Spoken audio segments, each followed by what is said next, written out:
नमस्कार। Welcome to Bihar civils. मेरा नाम है आलोक सिंह और आज के इस पर्टिकुलर वीडियो में हम डिस्कस करेंगे बीपीएससी मेंस का कंप्लीट सिलेबस। जी हाँ, हमने बीपीएससी पीटी का कंप्लीट सिलेबस डिस्कस कर दिया है ऑलरेडी। तो अगर आप बीपीएससी प्रिपरेशन में नए हो, शुरुआत कर रहे हो, तो पहले आप जाकर वो वीडियो देखिए। चैनल पे आपको मिल जाएगा या फिर इस वीडियो के कमेंट सेक्शन में भी आपको इसका लिंक मिल जाएगा। ठीक है। हाँ, लेकिन आप अगर बीपीएससी मेंस में बढ़ना चाहते हो, यानी बीपीएससी पीटी की प्रिपरेशन काफ़ी अच्छी हो चुकी है, या फिर आप साथ में प्रिपेयर करना चाहते हो पीटी और मेंस, तो ये सिलेबस आपके लिए है, ये वीडियो सेक्शन आपके लिए है। ठीक है। क्योंकि देखिए, आप किसी भी एग्ज़ाम की प्रिपरेशन कर रहे हो, उसका जो पहला स्टेप होता है वो होता है उसका सिलेबस देखना। और सिर्फ देखना नहीं, बल्कि उसको अच्छे तरीके से एनालाइज करना कि उसमें क्या क्या चीज़ें दी गई है। क्योंकि बिना सिलेबस के आप खुद भी जानते हो कि आप क्रैक तो छोड़ो, आप किस डायरेक्शन में जा रहे हो आपको मालूम ही नहीं चलेगा। ठीक है। तो बीपीएससी का सिलेक्शन प्रोसेस तो हमने पिछले वीडियो में डिस्कस किया ही था। जैसे पहले आपका पीटी एग्ज़ाम होगा, उसके बाद आपका जो होगा मेंस होगा, और मेंस और इंटरव्यू। ठीक है। ये दो सेक्शन है, ये जो स्टेज है बीपीएससी का, ये दो सेक्शन से आपके मार्क्स डिसाइड होंगे, आपके रैंकिंग डिसाइड होगा। क्योंकि पीटी जो होता है वो तो सिर्फ क्वालिफाइंग होता है, इसमें सिर्फ आपको कट ऑफ पार करना होता है। अब ये आप देख पाओगे, ये है बीपीएससी का ऑफिशियल सिलेबस जो हमने बीपीएससी के ऑफिशियल वेबसाइट से डाउनलोड करा है। इस पेपर में आपको 3 सेक्शन तो क्लियरली दिख रहे होंगे। एक हो गया जनरल हिंदी का, जनरल स्टडीज़ पेपर 1 और जनरल स्टडीज़ पेपर 2 का। लेकिन एक सेक्शन और है जिसे हम कहते हैं ऑप्शनल, और ये वही ऑप्शनल है जिसको आपने प्रीलिम्स एग्ज़ाम के फॉर्म भरते समय उसके फॉर्म में आपने दिया है कौन सा ऑप्शनल आप लेना चाहते हैं। जिस ऑप्शनल को आपने उसमें पुट किया है, उसी ऑप्शनल का एग्ज़ाम आपको मेंस में लिया जाएगा। ठीक है। यानी कि हम कह सकते हैं कि बीपीएससी मेंस में 4 पेपर आपको देना होता है। एक जनरल हिंदी का पेपर होता है, एक जनरल स्टडीज़ पेपर 1 होता है जीएस, और जीएस पेपर 2 होता है, और एक ऑप्शनल। 4 पेपर 4 दिन आपको लगेंगे, यानी 4 दिन आप बीपीएससी एग्ज़ाम लेगा। ठीक है। तो इस तरह से ये एग्ज़ाम कंडक्ट किया जाएगा। अब यहाँ पे हम आते हैं पहला सेक्शन जो है जनरल हिंदी का। जनरल हिंदी में आपसे 100 नंबर के सवाल पूछे जाएंगे। ठीक है। इसमें निबंध होगा, व्याकरण होगा, वाक्य विन्यास होगा और संक्षेपण होगा। तो निबंध 30 मार्क्स के, व्याकरण 30 मार्क्स के, और वाक्य विन्यास 25 मार्क्स के, संक्षेपण 15 अंक के। तो काफ़ी इजी होता है, और होता भी यही है क्योंकि यहाँ पे सिर्फ आपको 30 मार्क्स लाने होते हैं। ठीक है। 30 मार्क्स या फिर कहें 33% लाने होते हैं। सिर्फ आपको ये पेपर यानी जनरल हिंदी का पेपर क्वालिफाई करना होता है। ठीक है। इसके मार्क्स से कोई आपके रैंकिंग का कोई मतलब नहीं है। ठीक है। लेकिन आपको जनरल हिंदी में पास तो करना ही होगा, अदरवाइज़ आप मेंस में क्वालिफाई नहीं कर पाओगे। ठीक है। तो इसलिए यहाँ पे जनरल हिंदी को भी क्वालिफाई आपको करना है, फेल नहीं होना है जनरल हिंदी में। ये चीज़ें आपको ध्यान रखनी है। ठीक है। फिर आप यहाँ पे देखोगे जनरल स्टडीज़ पेपर 1 और जनरल स्टडीज़ पेपर 2, ये दो काफ़ी इम्पोर्टेंट सेक्शन होते हैं, और साथ में एक होता है ऑप्शनल। तो ये जो 3 पेपर होते हैं, यही आपके लिए मोस्ट इम्पॉर्टेंट सेक्शन है, जिसके थ्रू आप अपनी रैंकिंग डिसाइड कर सकते हो। अब ये जो 2 पेपर हैं, जीएस पेपर 1 और जीएस पेपर 2, जीएस पेपर 1 में आपको 3 सब्जेक्ट मिलेंगे। ठीक है। 3 सब्जेक्ट से आपसे सवाल पूछे जाएंगे, और जीएस पेपर 2 में 4 सब्जेक्ट्स होंगे, लेकिन वो मिली जुली होगा, इकोनॉमिक और ज्योग्राफी होगा, लेकिन उसका एक मिक्सचर, यानी जो कॉमन टॉपिक होते हैं इकोनॉमी और ज्योग्राफी का, जैसे एग्रीकल्चर हुआ, उस तरह से पूछे जाएंगे। यानी कि आप नॉर्मली इसको 3 ही सब्जेक्ट मान सकते हो और इसमें भी 3 सब्जेक्ट मान सकते हो। यहाँ पे कौन कौन सा है, तो जीएस पेपर 1 में आप अगर देखो तो मॉडर्न हिस्ट्री से आपसे सवाल पूछे जाएंगे, भारत के मॉडर्न हिस्ट्री, ठीक है, वर्ल्ड हिस्ट्री से नहीं यहाँ पे पूछा जा रहा है, सिर्फ इंडियन मॉडर्न हिस्ट्री से पूछा जाएगा। और इंडियन कल्चर से आपसे सवाल पूछे जाएंगे, ठीक है। इंडियन कल्चर में क्या क्या किस तरह से सवाल पूछे जाएंगे वो मैं आगे डिस्कस करता हूँ।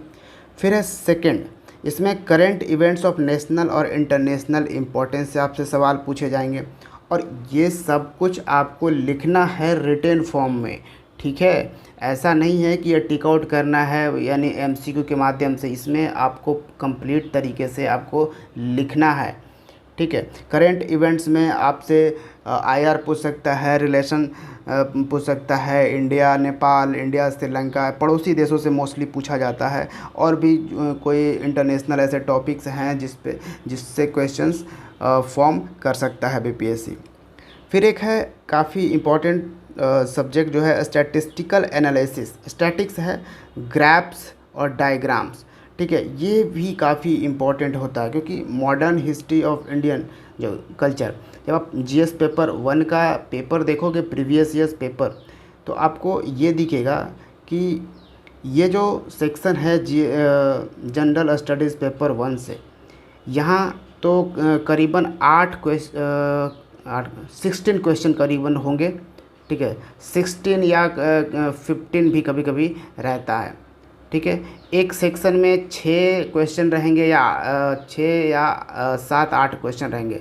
तो जिसमें अगर इस जैसे पहला modern history of India and Indian culture है, तो इसमें से अगर 6 क्वेश्चन हैं तो उसमें आपसे 3 क्वेश्चन का आंसर आपसे मांगेगा, ठीक है। और ये सब सोचना नहीं है कि इसको याद करना है कि 3 ही क्वेश्चन का देना है, आज से ही याद कर लो, आज से याद करने की ज़रूरत नहीं है। वो पेपर में ही मेंशन रहता है कि आप इस सेक्शन से कितने क्वेश्चन का आंसर करो, ठीक है। वो सब पेपर में लिखा रहता है।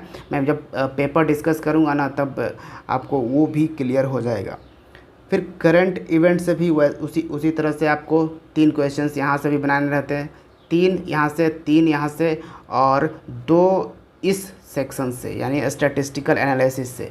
यानी कि कंप्लीट आपको करीबन 8 क्वेश्चंस बनाने होते हैं, 8 क्वेश्चन सॉल्व करने होते हैं। ऐसा नहीं है कि किसी एक ही सेक्शन से आपने सारा क्वेश्चन सॉल्व कर दिया और दूसरे सेक्शन से आपने कोई भी क्वेश्चन सॉल्व नहीं किया, ऐसा नहीं है। सब में यहाँ पे आपको एक क्राइटेरिया दिया गया है कि फर्स्ट से 3 क्वेश्चन करो सेक्शन से, सेकंड सेक्शन से 3 क्वेश्चन करो और थर्ड सेक्शन से 2 क्वेश्चन करो। ये सारा क्राइटेरिया है, वह उसी तरह से आपको बनाने हैं और क्वेश्चन छोड़ने नहीं हैं, क्योंकि आपने एक क्वेश्चन छोड़ा तो आपके करीबन ये 38 मार्क्स के होते हैं, ठीक है।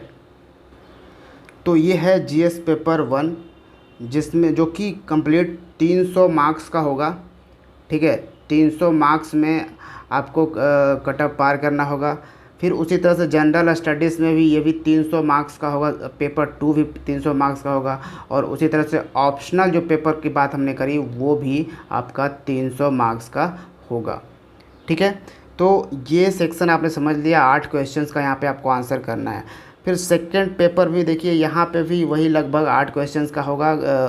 पॉलिटी से इंडियन पॉलिटी है, फिर इंडियन इकोनॉमी है, ज्योग्राफी, तो इकोनॉमी और ज्योग्राफी का एक उस तरह के टॉपिक, कॉमन टॉपिक पूछेगा जो दोनों ही सब्जेक्ट्स में आते हैं। फिर आपका the role and impact of science and technology in the development of India, तो साइंस टेक से यहाँ पे सवाल आपसे पूछे जाएंगे कि क्या किसी टेक्नोलॉजी का यूज़ करके हम खेती को कितने अच्छे कर सकते हैं, या दूसरे और भी टॉपिक्स से आते हैं। वो सब भी मैं आगे के वीडियोस में डिस्कस करूँगा उसका, बस, ठीक है। एक ही चीज़ में हर चीज़ अगर ला दूँगा तो वो सारा कुछ कन्फ्यूज़न हो जाएगा, बिल्कुल खिचड़ी टाइप बन जाएगा। तो मैं पहले जो चीज़ें पे हमें फोकस करनी है उस पर करते हैं। तो यहाँ पे साइंस एंड टेक हो गया, तो तीनों में से उसी तरह से यहाँ पे सवाल आपसे आएंगे। इसमें से भी करीबन 6 क्वेश्चन आएंगे, जिसमें आपको 3 क्वेश्चन का जवाब देना होगा। फिर इसमें से भी 6 करीबन रहेंगे, ठीक है। कभी 7 क्वेश्चन भी हो सकते हैं किसी सेक्शन में, ऐसा नहीं है कि एकदम से फिक्स्ड है, ठीक है। कभी 7 कभी 8 इतना क्वेश्चन होंगे, लेकिन ऑन एन एवरेज समझिए 6 क्वेश्चन होंगे, जिसमें से आपको 3 क्वेश्चन का ही जवाब देना होगा। फिर जो थर्ड है उसमें 2 क्वेश्चन का जवाब देना होगा, यानी कि 3, 3, 6 and 2 and total GS paper 2 से भी 8 क्वेश्चन का आपको आंसर करने हैं। ठीक है, ये जीएस पेपर 1 जीएस पेपर 2 हो गया। यहाँ पे एक चीज़ और है, ऑप्शनल की अगर हम जहाँ पे बात करें, ऑप्शनल पेपर की बात करें तो ये भी 300 मार्क्स का होता है। ये भी लगभग इसी तरह का पेपर आएगा आपका, सेक्शन 1, सेक्शन 2 और सेक्शन 3 के पर सेक्शन 1 से आपका वही करीबन 3 क्वेश्चन के जवाब देने होंगे, सेक्शन 2 से करीबन 3 क्वेश्चन के जवाब देने होंगे, सेक्शन 3 से 2 क्वेश्चन के जवाब देने होंगे। इसी तरह से ऑप्शनल पेपर भी आपसे पूछा जाएगा, लेकिन यहाँ पर डिफरेंस ये है कि यहाँ पे सब्जेक्ट्स डिफरेंट है, यहाँ पे सब्जेक्ट्स डिफरेंट हैं, लेकिन ऑप्शनल में कोई एक सब्जेक्ट जिसको आपने चूज़ किया है, पीटी के फॉर्म में फिलअप किया है, उसी एक सब्जेक्ट से आपको ये सारे 8 क्वेश्चंस, या इसमें से 6 क्वेश्चन भी पूछे जाते हैं करीब कभी, ठीक है, 8 हो या फिर 6 क्वेश्चन टोटल पूछे जा सकते हैं। ठीक है, ऑप्शनल कहिए मतलब आपका अपना सब्जेक्ट्स होना चाहिए, आप जिसमें एक बहुत ही ज़्यादा बढ़िया कर सकते हो वो सब्जेक्ट्स होना चाहिए। कि कई बार ऑप्शनल से ही इंटरव्यू में पूछा जाता है, लेकिन ऐसा कोई ज़रूरी नहीं है कि इंटरव्यूअर जो हैं वो आपसे सिर्फ ऑप्शनल से ही पूछें, ऐसा ज़रूरी नहीं है, लेकिन नॉर्मली माना जाता है कि ऑप्शनल से वहाँ पे पूछे जाते हैं। ठीक है, अब यहाँ पे देखिए, अब पेपर 1 को हम थोड़ा सा डिटेल में देखते हैं। अब पेपर 1 जो है जीएस पेपर 1, उसमें मॉडर्न हिस्ट्री ऑफ इंडिया और इंडियन कल्चर तो पूछेगा ही, इसमें एक यहाँ पे पॉइंट ऐड कर देगा with a special reference to Bihar, यानी कि आप इंडिया के तो मॉडर्न हिस्ट्री और कल्चर को देखोगे ही, लेकिन जो कल्चर बिहार में डेवलप हुए हैं, जो मॉडर्न हिस्ट्री में जो पार्ट प्ले किया है बिहार ने, वो भी आपको जानना ज़रूरी है, क्योंकि वो भी आपको वहाँ पे लिखना होगा रिटन फॉर्म में, वो बताना होगा वहाँ पे चीज़ें, जिस तरह से सवाल पूछे जाएंगे। ठीक है, ये चीज़ें रहती है। अब बिहार के मॉडर्न हिस्ट्री में जैसे सवाल पूछे जा सकते हैं कि इंट्रोडक्शन और एक्सपेंशन ऑफ वेस्टर्न एजुकेशन, जो वेस्टर्न एजुकेशन था उसमें उसका इंट्रोडक्शन और एक्सपेंशन कैसे हुआ, इसमें हम टेक्निकल एजुकेशन को भी इंक्लूड कर सकते हैं। ठीक है, इससे आपसे रिलेटेड सवाल पूछे जाएंगे। फिर है कि यहाँ पे बिहार का क्या रोल रहा फ्रीडम स्ट्रगल ऑफ इंडिया में। अब भारत को जब आज़ादी मिली, उसमें बिहार के लोगों का भी काफ़ी ज़्यादा इम्पोर्टेंट रोल रहा, तो वो क्या रोल रहा उस पे भी आपको फोकस रखना है, वो भी आपको पढ़ना, यानी बिहार स्पेशल भी यहाँ पे पढ़ के रखना है, ताकि आपको रिटन फॉर्म में उसको भी आप वहाँ पे लगा सकते हो। ठीक है, फिर क्वेश्चन आपको पूछे जाएंगे संथाल अपराइजिंग से। ये एक आध जो टॉपिक्स है ये रिपीटेड में आपको मिलते रहते हैं, जैसे संथाल अपराइजिंग है, रिवोल्ट 1857 है, इसमें बिहार का क्या रोल रहा। ठीक है, फिर बिरसा मुंडा मूवमेंट कैसा रहा, उस पर आपको नोट्स बनाने हैं। चंपारण सत्याग्रह, क्विट इंडिया मूवमेंट 1942, तो ये इंडियन पर्सपेक्टिव में तो आपको देखना ही है क्विट इंडिया मूवमेंट क्या था। फिर आपको यहाँ पे एक चीज़ और गौर करते रहना है कि जो क्विट इंडिया मूवमेंट है 1942 का, उसमें बिहार का क्या रोल रहा, कौन कौन से लोग बिहार के थे जो फ्रीडम फाइटर, जिन्होंने इस क्विट इंडिया मूवमेंट में काफ़ी बढ़ चढ़ के पार्टिसिपेट किया, वो चीज़ें भी आपको यहाँ पे फोकस करना है। ठीक है, फिर है आपको नॉलेज होनी चाहिए गांधी, टैगोर, नेहरू के बारे में। ठीक है, गांधी जी की पूरा उनका जो कार्यकाल रहा उसमें क्या क्या उन्होंने किया, उस पर आपके पास ये चीज़ें होनी चाहिए।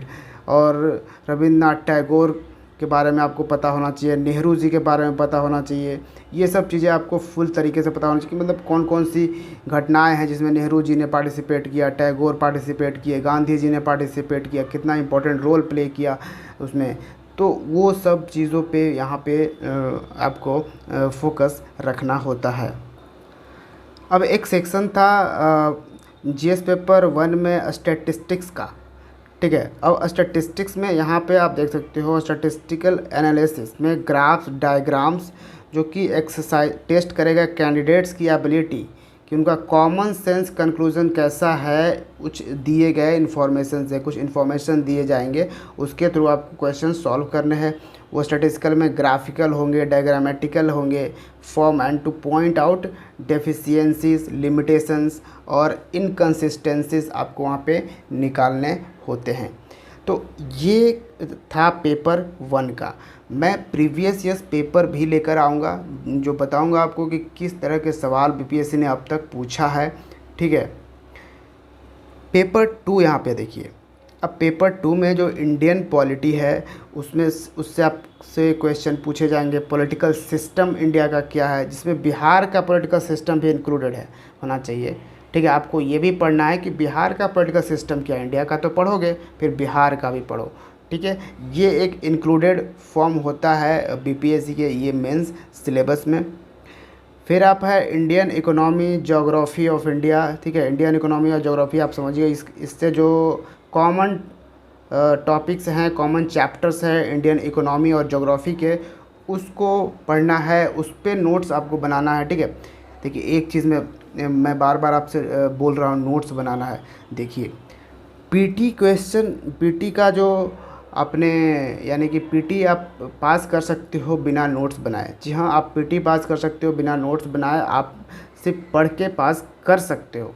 लेकिन आप मेंस का पेपर कभी भी पास नहीं कर सकते बिना नोट्स बनाए, ठीक है। आपको नोट्स भी बनाना होगा और डेली राइटिंग का प्रैक्टिस भी करना होगा, तभी आप अच्छा कर पाओगे। अदरवाइज एग्ज़ाम में बैठोगे, आपके दिमाग से बिल्कुल उड़ जाएगा, आपको लगेगा क्या लिखूं और क्या ना लिखूं, इस तरह से कुछ चीज़ें हो जाएंगी आपके पास, ठीक है।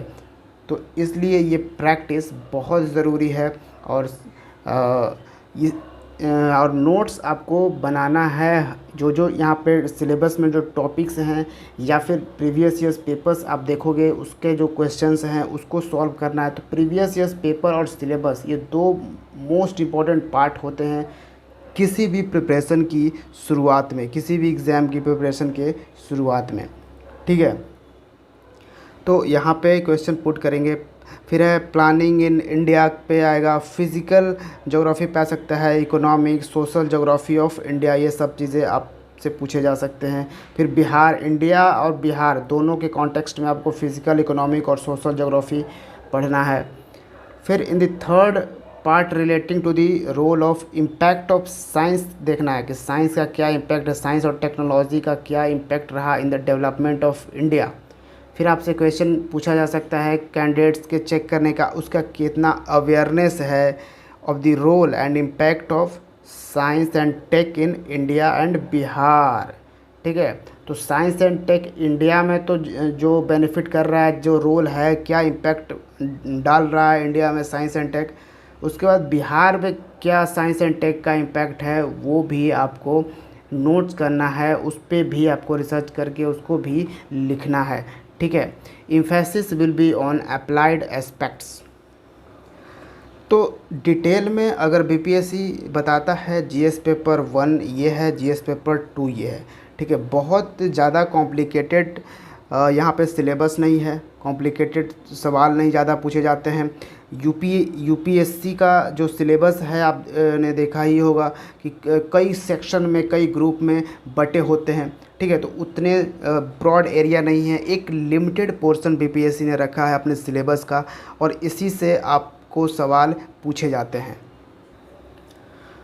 और जो ऑप्शनल पेपर है, जो 300 मार्क्स का ऑप्शनल पेपर भी रहता है, ठीक है, तीनों 300 मार्क्स का, ये भी 300, ये भी 300 मार्क्स का, और ये ऑप्शनल पेपर भी 300, यानी 300 यहाँ पे 900 मार्क्स, यानी आउट ऑफ 900 मार्क्स आपको मेंस में आपको मार्क्स लाने होते हैं, ठीक है, ठीक है। और ये इसके साथ आपको अगर इंटरव्यू को जोड़े तो इंटरव्यू में टोटल 120 मार्क्स का होता है, यानी कि टोटल 1020 मार्क्स में से आपको नंबर मार्क्स लाने होते हैं, जिसके थ्रू आपको रैंकिंग डिसाइड किया जाता है। जो ऑप्शनल पेपर होता है, ऑप्शनल में आप कुछ भी ले सकते हो। बीपीएससी ने करीबन 34 सब्जेक्ट्स डिसाइड कर रखे हैं, जैसे geography, history, biology, science, engineering का भी है टॉपिक्स। फिर कोई लैंग्वेज आप ले सकते हो, मैथिली, हिंदी, इंग्लिश, और भी जो भी लैंग्वेज हैं वो भी ले सकते हो। ठीक है, फिर एग्रीकल्चर से आप कर सकते हो, बॉटनी से कर सकते हो ऑप्शनल, एंथ्रोपोलॉजी ले सकते हो ऑप्शनल के तौर पर। ये सारे टॉपिक्स यानी ये सारे सब्जेक्ट्स हैं जो ऑप्शनल में आप ले सकते हो। ऑप्शनल कैसे डिसाइड करें, इन सब चीज़ों पे आपको आने वाले वक्त में वीडियोस मिलते रहेंगे। अब इसके बाद आपको क्या करना है कि आपको प्रीवियस ईयर्स क्वेश्चन देखने हैं। ठीक है, प्रीवियस ईयर्स क्वेश्चंस मेंस में जो पूछे गए हैं उसको काफ़ी बढ़िया से देखने हैं पहले। ठीक है, मैं हालांकि उस पर भी मैं लेकर आऊँगा, लेकिन तब तक आपको वो चीज़ें देखते रहने हैं। उसके बाद आपको इस पर राइटिंग प्रैक्टिस भी करनी होगी। ठीक है, और ऑप्शनल के सब्जेक्ट यानी कि सिलेबस अलग हैं। यहाँ पे देख सकते हो, एग्रीकल्चर का सिलेबस देखना है तो ये सब चीज़ें हैं दी गई है।